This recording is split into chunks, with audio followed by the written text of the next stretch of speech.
There's one word you never want standing beside art, besides any act of creation, besides anything that dares to push boundaries or challenge the human imagination. And that word is sanitization. Sanitization may begin as the softening of edges, the quiet removal of discomfort, but left unchecked, it becomes censorship. A slow descent down a slippery slope where art is no longer free to confront, to provoke, or to tell the truth. It's about what people can get away with, a process as subtle and as dangerous as boiling the frog.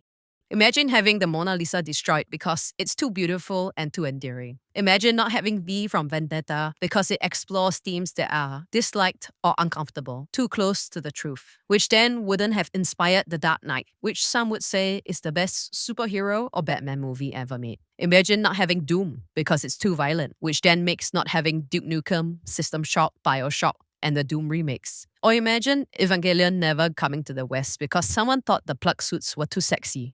I think we've all noticed the ugly and the magnification of women in games. Existing characters becoming ugly, Mary Jane Watson, Aloy, making new characters ugly, Star Wars Outlaws, Heretic Prophet, putting sexy women like Zendaya and Sydney Sweeney, Rachel Zegler in frumpy clothes in movies. I also know that Warner Brothers is going back and editing their old content like Justice League to remove Wonder Woman's cleavage line. Even your cartoon characters is losing the one line that makes them attractive.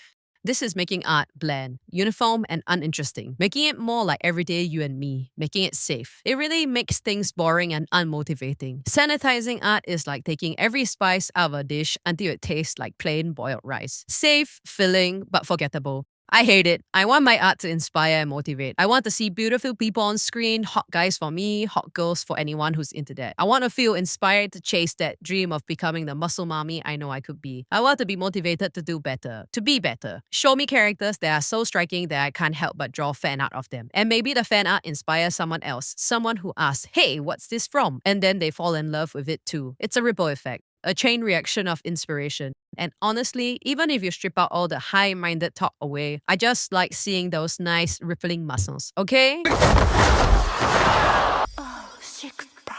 The problem with sanitization is that it's decided by someone who isn't you. Someone somewhere has decided what you can and can't handle, even when you're a grown adult. It's as if they're saying you aren't mature enough to face complexity, to wrestle with uncomfortable ideas, to sit with adult themes without breaking. They treat you like a child, pat you on the head, and tell you what's safe for you to see because you can't tell the difference between reality and fantasy. As if you can't recognize right from wrong without their guidance. Really? I don't fucking care if you are the Pope or some LGBTBBQ activist, ally, social justice warrior, king of the Andos, lord of the seven kingdoms, Khaleesi. No one is going to preach to me how I'm supposed to live my life. It's my life and I'll live how I want to live. It's all because they want to keep you quiet, not to think critically and be put into a box and be controlled. Any discussion about these topics, the ones they've decided are too dangerous or too uncomfortable, gets silenced, monitored, or quietly pushed out of sight. The message is clear. You're meant to fear even approaching the subject. Or worse, you're meant to never know anything about it in the first place.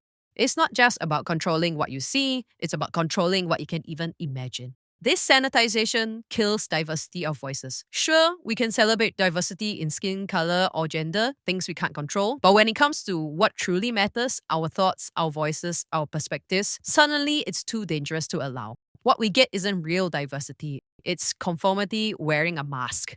And how foolish is it to want to sanitize art? Uncomfortable truths are part of the human history. Slavery, the attempt of ethnic cleansing through World War II and the Holocaust, Nanjing Massacre, the list goes on and on. History is how we learn. Erase the uncomfortable parts and we erase the lessons that came with them. That's how we end up repeating the same mistakes all over again. And no amount of trying to retell stories with race and gender swap media is gonna change the lessons we need to confront. I don't care what they tell you in school. Cleopatra was black. Are you serious? Finally, think about this. If the artist isn't excited about the work they're creating, how can it ever be good? Without passion, it becomes unauthentic, just going through the motions.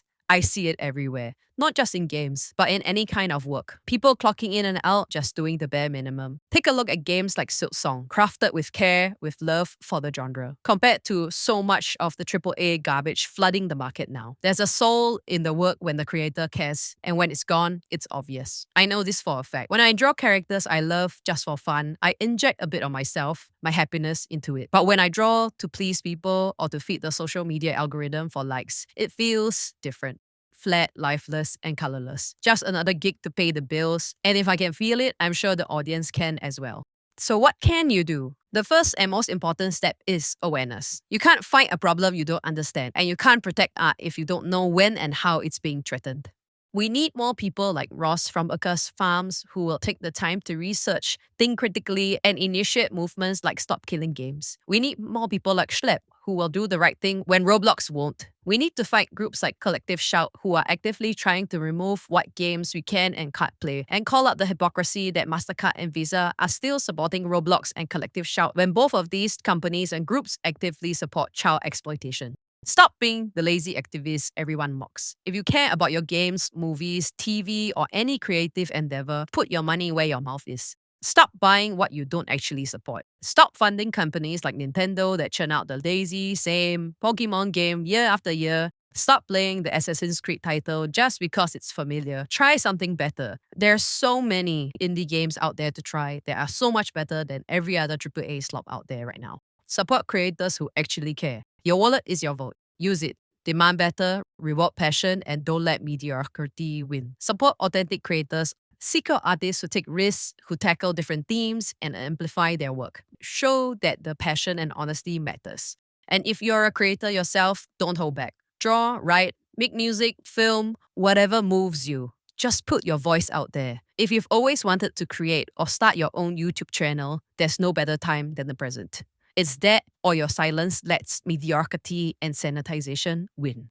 I wanted to make this video because as a creative person, I really don't like how Collective Shout is trying to preach to me what games I can and can't play. I also need to put my voice out there and call out these women as a woman myself, and that not every woman supports their action, even though they claim to be doing it for all women. It's just so ridiculous that they are going after fictional characters rather than actual predators. And unfortunately, these weird people are always going to be coming out of the woodwork every few years to try and push these weird agendas. So I just want everyone to be more aware of it. We just can't let our guard down.